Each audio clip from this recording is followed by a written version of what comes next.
Salut à toutes et à tous, bienvenue sur ma chaîne Ciné Série Galaxy. Aujourd'hui on se retrouve pour une nouvelle critique de film, un film sorti il y a environ 3 ans aux États-Unis et qui est inédit en France. C'est un survival horror dans la veine The Walking Dead. Le film s'appelle Here Alone. Qu'est-ce qu'il vaut? On fait un point sur le casting, ensuite je vous dirai mon avis sur le film, les points forts, les points faibles, juste après le générique.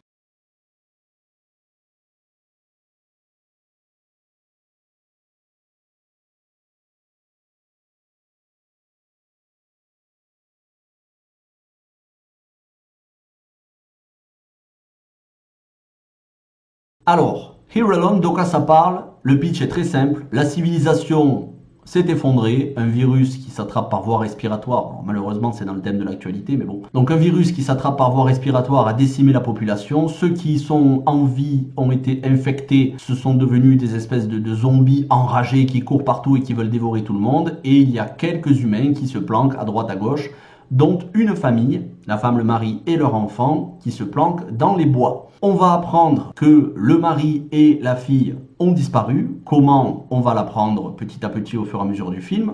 Et donc on démarre le film avec une femme qui se retrouve seule à survivre et qui, vers la moitié du film, va croiser deux autres survivants, un homme et une fille. Voilà pour le pitch de base. Maintenant on va faire un point sur le casting et ensuite on s'attardera sur les points forts, parce qu'il y en a, et les points faibles, parce qu'il y en a aussi beaucoup. Le casting, malheureusement, ça n'est que des inconnus.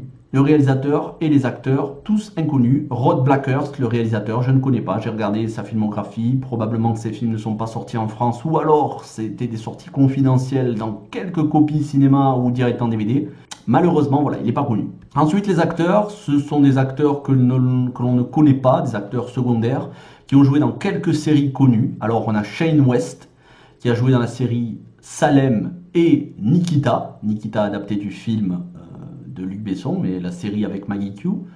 Lucy Walters, donc, qui fait la personnage principale du film, qui elle a joué dans la série Power, une série de mafieux, ainsi que la série Get Shorty sur l'envers d'Hollywood. Adam David Thompson, qui a joué dans la série plutôt connue Mozart in the Jungle, et Gina Piacenti, qui est une actrice inconnue, qui n'a presque pas joué, ou alors qui a dû jouer dans un ou deux épisodes par-ci par-là, et qui n'a plus fait grand-chose depuis 2 ans, ni au cinéma ni à la télé. Est-ce que ça va changer au vu de son interprétation dans le film? Je ne sais, je suis pas sûr. Bref, on va donc s'attarder sur les points forts et les points faibles du film. On va d'abord passer aux points forts, la première demi-heure. Le film dure 1h40. Sur 1h40, vous avez une demi-heure qui est assez intéressante et le reste qui est d'un ennui mortel. La première demi-heure, on suit donc cette femme, jouée par Lucy Walters, qui fait une mère de famille qui n'a plus son mari ni sa fille bébé à ses côtés et donc elle se débrouille comme elle peut pour survivre dans une voiture. Elle vit dans une voiture, elle fait des feux de bois, elle a plusieurs campements, on la voit faire la lessive, on la voit aller ramasser des baies des bois pour se nourrir, on la voit aller dans des maisons, en exploration dans des maisons pour ramasser des conserves, le tout en essayant de ne pas se faire bouffer par les infectés qui cavalent comme des lapins. C'est assez intéressant, vraiment. On sent quand même le budget minime, hein, le budget miséreux du film. Ça a dû être tourné probablement au même endroit. Il y a 3 endroits dans le film, une clairière avec une voiture, une route et une maison dans les bois.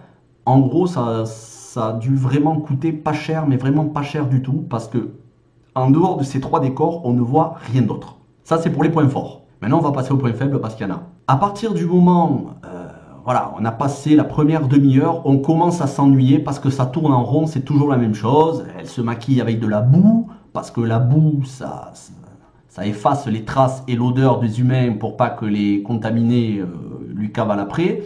Ensuite, elle revient de son expédition, elle se lave et elle recommence, et c'est comme ça pendant plus d'une demi-heure. Au bout d'une demi-heure, on commence à en avoir marre, on a compris le principe.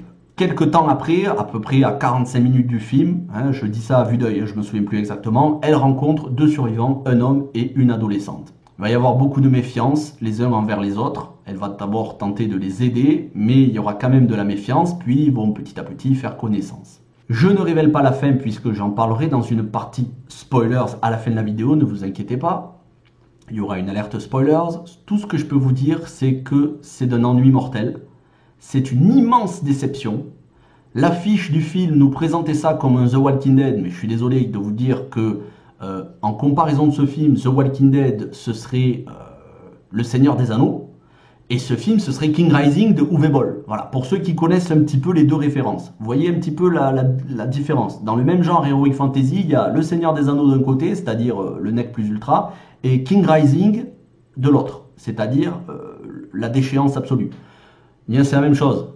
The Walking Dead, on est au top niveau. Ce film-là, on est au ras des pâquerettes. C'est d'un ennui mortel, ça tourne en rond, ça ne veut rien dire. Il y a une fin qui est complètement... Ah, c'est une horreur. Honnêtement, la fin, j'ai pété un câble. De toute façon, j'ai regardé le film en version originale sous-titrée. Faut savoir que c'est pas du tout gênant. Vous ne trouverez pas de version française. C'est pas gênant de regarder en version originale sous-titrée parce qu'il y a quasiment pas de dialogue. Et quand il y a des dialogues, c'est du basique, quelques lignes. Alors... Verdict, ma note, 2 sur 5. 2, c'est mauvais. Je suis désolé, c'est mauvais. C'est même pas moyen, c'est mauvais. Parce que sur 1h40, il n'y a que la première demi-heure qui est intéressante. Je vous le recommande à condition de regarder juste la première demi-heure. Le reste, vous allez vous ennuyer, mais à mourir.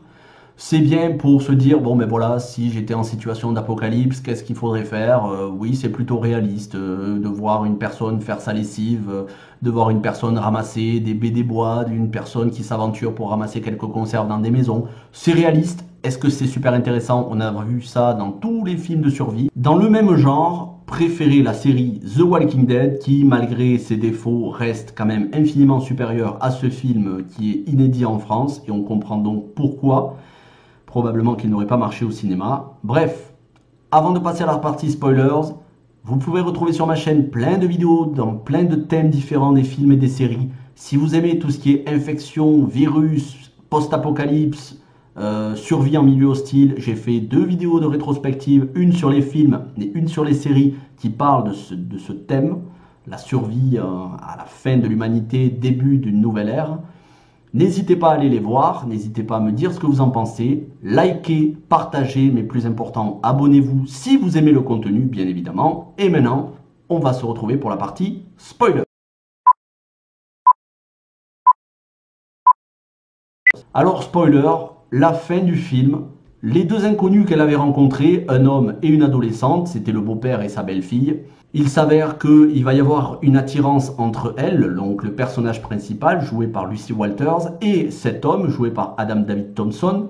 Il va y avoir une attirance physique, en gros, ils vont finir ensemble, mais la gamine, l'adolescente, est jalouse de son beau-père parce qu'elle voulait coucher avec son beau-père. Donc, elle va être jalouse de notre personnage principal, au point que lors d'une expédition, elle va l'assommer, l'attacher dans une maison, crier pour attirer les zombies et ensuite se faire la malle en la laissant sur place. Heureusement, notre personnage principal survit et quand elle revient au camp, le beau-père, donc l'homme de qui elle était devenue amoureuse, s'est fait bouffer. Il ne reste que l'adolescente. Elles prennent la fuite ensemble en voiture. Et voilà, c'est la fin du film. Ça n'a ni queue ni tête, c'est totalement incohérent. Pourquoi sauver quelqu'un qui 5 minutes avant vient de te laisser aux mains des zombies, qui a essayé de te tuer? C'est complètement... Voilà, c'est incohérence totale, ridicule, ça joue très très mal. Hein. Vraiment, je dis, Gina Piersanti, elle n'a pas de carrière au cinéma, ça se comprend, vraiment. Hein, elle joue très très très mal. Très désagréable, tête à claque dans le film, elle aurait mieux fait de se faire bouffer. Bref. Voilà pour la critique du film, j'espère que la critique vous a plu, qu'elle vous a éclairé sur ce film. Je vous retrouve très bientôt pour de nouvelles critiques de films et de séries. Passez une bonne journée, une bonne soirée, un bon appétit. Gardez le courage pendant ce confinement. À très bientôt.